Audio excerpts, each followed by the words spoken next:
Sebelumnya, Assalamualaikum warahmatullahi wabarakatuh. Waalaikumsalam. Saya Muhammad Abdi Abista dan partner kelompok saya Gandhi Setio Raharjo akan menjelaskan tentang Bayesian probability. Next. Nah, yang pertama itu kita akan menjelaskan tentang pengertian probabilitas atau probability. Probabilitas adalah peluang atau kemungkinan dari suatu kejadian terjadi atau tidak, dan seberapa besar kemungkinan kejadian tersebut berpeluang untuk terjadi. Probabilitas juga dapat diartikan sebagai suatu cara untuk menyatakan kepercayaan atau pengetahuan terhadap seberapa besar peluang terjadinya dan suatu kejadian yang akan atau telah terjadi. Nah, kalau yang ini pengertian probabilitas Bayesiannya, yaitu salah satu kerangka teoritis dan praktis untuk penalaran dan keputusan membuat di bawah ketidakpastian. Akar sejarah teori ini terletak pada akhir abad ke-18, awal abad ke-19 dengan Thomas Bayes dan Pierre Simon de Laplace. Itu dilupakan untuk waktu yang lama dan mulai dihargai kembali di domain aplikasi yang berbeda selama berbagai periode abad ke-20. Karenanya probabilitas Bayesian tidak pernah dikembangkan sebagai satu kegiatan ilmiah yang homogen. Nah, ini adalah rumus probabilitas Bayesian. Itu ada dua. Yang pertama itu probabilitas. Rumus pertama itu yaitu probabilitas A jika B sama dengan probabilitas B jika A dikali probabilitas A per probabilitas B. Nah, yang kedua itu dapat digunakan jika memiliki variabel kejadian bukan A negasi A. Maka rumus yang digunakan adalah seperti di bawah. Rumus yang digunakan itu adalah probabilitas A jika B sama dengan probabilitas B jika A dikali probabilitas A per probabilitas B jika A dikali probabilitas A ditambah probabilitas B jika negasi A dikali probabilitas negasi A. Berikut. Dan ini contoh soalnya. Ya, berikut saya akan menjelaskan contoh soal. Untuk yang pertama, di sini suatu tes narkoba mempunyai keakuratan 99%. Nah, untuk mendeteksi orang yang positif memakai narkoba. Anggap saja ada 0,5% pemakai narkoba pada posisi yang dilakukan tes tersebut. Jadi, pertanyaannya, berapa persen seseorang mendapatkan hasil tes narkoba positif dan benar-benar memakai narkoba? Nah, untuk rumus yang biasanya, probabilitas user jika positif sama dengan probabilitas positif jika user dikali probabilitas user per probabilitas positif. Jadi user ini adalah yang positif memakai narkoba. Nah, karena pada kasus ini ada dua kemungkinan, orang itu mendapatkan hasil tes narkoba, yang dimana orang itu benar-benar menggunakan narkoba atau orang itu sebenarnya tidak menggunakan narkoba. Nah, dengan menganalogikannya sama seperti rumus probabilitas yang awal kita deklarasikan tadi. Nah, sebelumnya di sini maka probabilitas positif bisa diuraikan lagi sehingga seperti rumus kedua ini, yang dimana probabilitas user jika positif sama dengan probabilitas positif jika user dikali probabilitas user per probabilitas positif jika user dikali probabilitas user ditambah probabilitas positif jika non-user dikali probabilitas non-user. Non-user ini yang tidak memakai narkoba atau yang hasilnya negatif. Nah, jika kita kuantifikasi rumusan di atas, maka tes tersebut kan tadi ada soal sebelumnya akurasinya kan 99%. Jadi jika dimasukkan ke rumus, probabilitas jika user sama dengan 0,99. Nah, untuk probabilitas positif jika non-user sama dengan 0,01. Pengguna narkoba dalam populasi yang dites ada 0,5%. Yang dimana dimasukkan ke dalam rumus, jadi probabilitas user sama dengan 0,005 dan probabilitas non-user sama dengan 0,995. Jadi jika kita masukkan semua dari yang tadi, maka 0,99 dikali 0,005 per 0,99 dikali 0,005 ditambah 0,01 dikali 0,995. Yang dimana hasilnya jika kita jumlahkan semua adalah 0,332. Nah, jika 0,332 ini jika kita jadikan persen, maka hasilnya adalah 33,2%. Probabilitas seseorang yang dites itu hasilnya positif dan benar-benar menggunakan narkoba.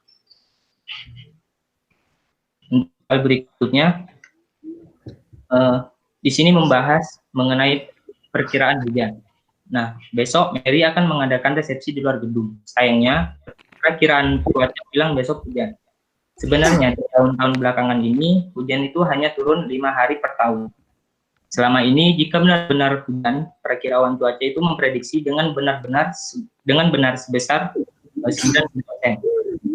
Jika hujan, maka perakiraan itu salah memprediksi sebanyak 10% dari semua prediksi yang telah dibuat. Jadi, beberapa benar-benar hujan. Pada soal ini diasumsikan tidak ada tabung kehabisan. Nah, untuk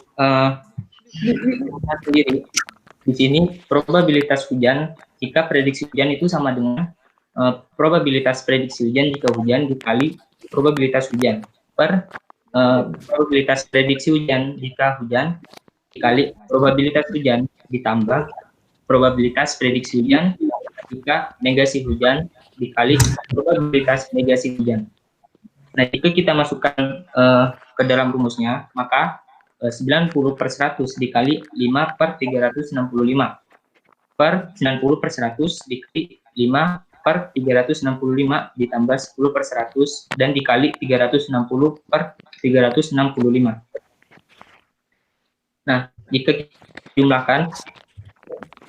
kita jumlahkan, maka hasilnya 9 per 730 per 9 per 330 dibagi 360 per 365, yang dimana hasilnya adalah 1/9.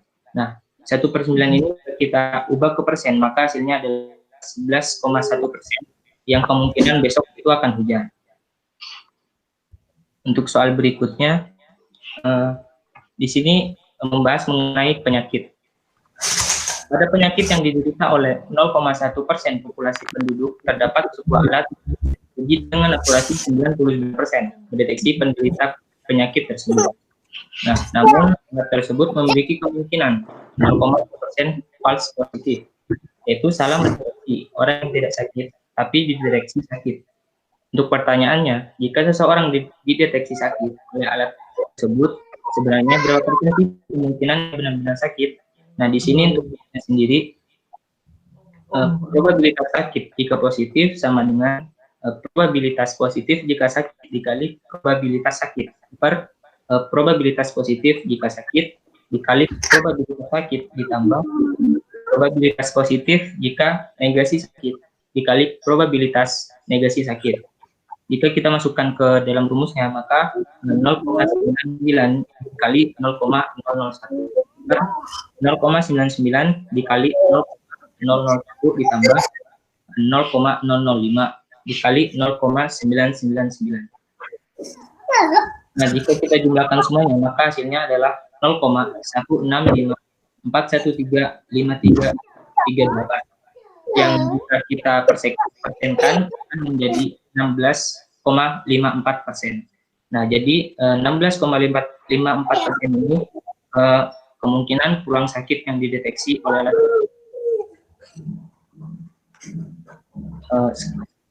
sudah, Pak. Oke, coba ke rumusnya yang persamaan Bayesian. Oke, yang ini ya. Bisa di-show. Oke, rumus probabilitas Bayesian itu ya, peluang A jika kondisi B sama dengan peluang B jika kondisi A dikali peluang A per kondisi B ya. Ini Iya, Pak. sebenarnya merupakan penjabaran dari apa namanya peluang A jika B kan sama dengan peluang A irisan B per apa B ya, seperti itu ya. Iya, Pak. Nah, untuk peluang A irisan B maka berlaku hukum probabilitas ya. Sehingga kalau kita melihat peluang B jika A maka peluang B irisan A per peluang A. Nah, karena ada apa hukum probabilitas yang bisa kita implementasikan, yakni A irisan B itu berlaku B irisan A ya. Maka peluang irisan A ya, maka peluang A irisan B ya, berlaku sama dengan peluang B irisan A. Sehingga dari dua persamaan tersebut kita dapat persamaan peluang A jika B sama saja ya sama dengan peluang B jika A dikali peluang A per peluang B ya. Lalu yang baru ini juga bagus nih. Jika memiliki variabel kejadian bukan A atau negasi A, maka bagaimana? Maka rumus yang digunakan bisa seperti oke. Artinya dari peluang B merupakan semua jenis kondisinya ya, baik itu A ataupun tidak A ya. Sehingga peluang B-nya itu dia merupakan penjumlahan dari peluang B jika A dikali peluang A oke, ditambah dengan peluang B jika negasi A ya dikali dengan peluang negasi A ya, seperti itu ya. Oke, kalau bisa nanti teman-teman juga cantumkan persamaannya ya, rumusnya ya. Oke ya, mungkin itu dulu ya dari kelompoknya. Kalau ada yang ingin bertanya, kalau bertanya atau menanggapi bisa diakhiri. Sekian dari kelompok kami. Assalamualaikum warahmatullahi wabarakatuh. Waalaikumsalam.